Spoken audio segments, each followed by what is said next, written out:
December 21st, 1988. A winter evening over southern Scotland. A Boeing 747 named Clipper Maid of the Seas cruises west from London. Then, in an instant, a hidden bomb tears it open. The great aircraft breaks apart in the dark. Wreckage and burning fuel fall onto the quiet town of Lockerbie.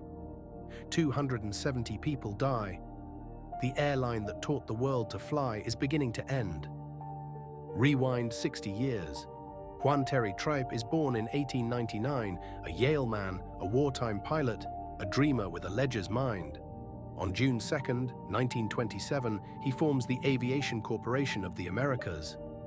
$250,000 in capital. Behind him stand two moneyed names, Cornelius Vanderbilt Whitney and Averell Harriman. Trippe wants the mail contract to Havana. He intends to own the sky. October 19th, 1927. Key West. The runway is not ready, and the contract will not wait. So Trippe charters a Fairchild floatplane called La Nina, flown by a Canadian pilot, Cy Caldwell. It carries 7 bags of mail, 114 kilograms, 90 miles south across open water. About an hour later, it splashes down in Havana. The airmail rights are secured. 9 days later, October 28th, the airline flies for itself. A Fokker 3 engine lifts off, Hugh Wells at the controls, a young pilot named Ed Musick beside him. 350 kilograms of mail cross to Cuba. It is a 90-mile hop in a wood and fabric machine. But in that short flight lies a claim on 2 continents. American Airways has begun. Trippe understood a secret. Airlines lived or died on government mail contracts. Win the contract, and the passengers, the routes, the monopoly would follow. Through the late 1920s, he chased every airmail route out of Florida into the Caribbean and Latin America. Rivals were bought, outbid, or squeezed away. One city, one nation at a time, the map turned Pan-American blue. To chart new routes, Trippe hired the most famous man alive. Charles Lindbergh, conqueror of the Atlantic, became his technical advisor. Lindbergh surveyed airfields, tested aircraft, and helped secure landing rights across suspicious foreign governments. Where Lindbergh's silver plane touched down, ceremony and headlines followed. Pan American was no longer a mail carrier. It was becoming an instrument of American reach abroad. By the early 1930s, Pan American ruled Latin American skies. Its network stitched together jungle strips, harbor towns and mountain capitals from Mexico to the tip of South America.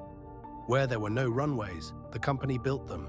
Where there were no weather stations, it installed them. A private airline was quietly assembling an empire of routes no rival could match. Then Trippe looked at the oceans. There were no airports on water, so he ordered flying boats, giant clippers that rose from harbors and landed on the sea. Inside, they were floating hotels with berths, dining saloons, and stewards in white. A ticket cost a fortune. To fly the Clipper was to join an age of luxury few would ever taste. November 22nd, 1935, San Francisco Bay. The China Clipper, a Martin flying boat, lifts heavy with mail and turns west into the Pacific. Ahead lie thousands of miles of empty ocean, broken only by tiny islands Pan American has stocked with fuel and men. Days later, it reaches Manila. No airline has ever crossed the Pacific on schedule. Now one has. At the controls of that first crossing was Ed Musick, the quiet pilot from the Havana run, now the most celebrated aviator of his day. He was the face of Pan American's discipline, its cult of safety, its calm precision over vast water. The company he helped build now spanned an ocean, and still Trippe's map had one great gap left: the Atlantic. June 1939. A Boeing 314 named the Dixie Clipper carries paying passengers across the Atlantic for the first time on schedule. From New York to Europe by air in a single luxurious leap. The world's 2 great oceans now belong to one airline. No flag carrier, no rival, no empire had ever assembled such a reach. Pan American had truly become the sky. Then came the war. Pan American's global network and its pilots were pressed into service, ferrying men and supplies across oceans the company had already tamed. When peace returned, the airline emerged as America's unofficial flag abroad. Embassies dealt with it. Presidents flew on it. In dozens of countries, the first American many people ever saw wore a Pan-American uniform. October 26, 1958. New York to Paris. A Boeing 707 climbs into the jet age and Pan American leads the way. The propellers, the flying boats, the leisurely ocean crossings all suddenly belong to the past. Now the Atlantic shrinks to hours. Trippe had bet on jets before they were proven. The gamble made his airline the most modern on Earth. Pan American did not just fly the world, it invented how the world would fly. The very phrase jet set was born from its passengers. The idea of rewarding loyal travelers began here. Its blue globe appeared in films, on rooftops, in every glamorous idea of travel. To fly Pan American was to belong to the future itself. The brand was the sky. In 1966, Trippe made his boldest bet yet. He ordered a new aircraft so large no one had built it, the Boeing 747. 25 of them before a single one existed. To make the plane, Boeing had to build the largest factory on Earth. Trippe was gambling the company on giant jets and endless growth. The wager would define and doom them. January 1970. Pan American flies the first 747 from New York to London. The jumbo jet is a flying palace. Hundreds of seats, wide aisles, spiral stairs. Air travel for the masses has arrived, but the giants are hugely expensive, and they arrive just as the economy sours and fuel prices climb. Too many seats, too few passengers. The bet begins to bite.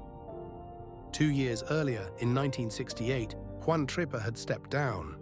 The founder was gone, and with him the instinct that had never once been wrong. A succession of men took the controls, each inheriting a heavier aircraft and thinner profits. The empire still looked invincible from outside. Inside, the ledger was turning. The airline that owned the sky now owed the future.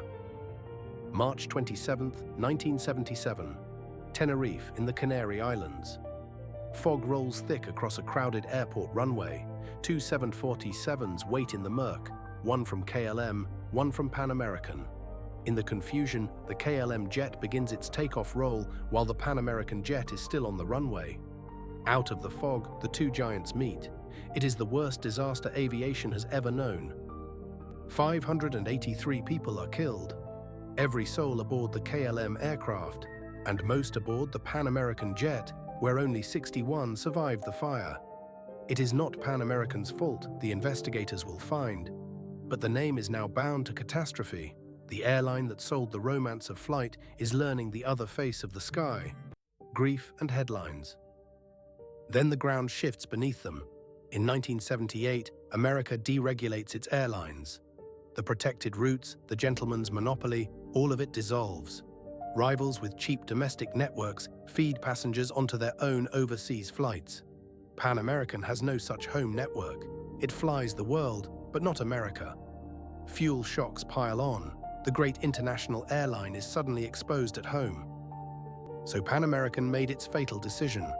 To win the domestic routes it lacked, it bought a large American carrier outright. On paper, the answer to everything. In truth, a bleeding wound. The two airlines did not fit. Their fleets, their staff, their cultures at war. The costs mounted, the savings never came. The acquisition meant to save Pan American began to kill it. To pay the bills, the airline began to sell itself piece by piece. In 1985, its prized Pacific routes, the ocean the China Clipper had conquered 50 years before, were sold to a rival for hundreds of millions. Cash for survival, sold for a season. Each sale bought a little time. Each sale carved away the empire. The map was shrinking now. December 21st, 1988. Pan American Flight 103, a 747, climbs out of London bound for New York. In its hold, hidden in luggage, a bomb. High over Scotland, it detonates. The aircraft breaks apart in the winter dark and falls upon Lockerbie. 259 aboard, 11 more on the ground, 270 dead. For the wounded airline, it is the final blow. The end came fast. On January 8, 1991, Pan American filed for bankruptcy.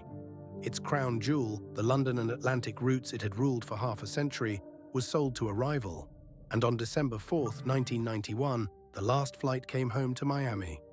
After 64 years, the Blue Globe went dark. The airline that owned the sky owned nothing at all.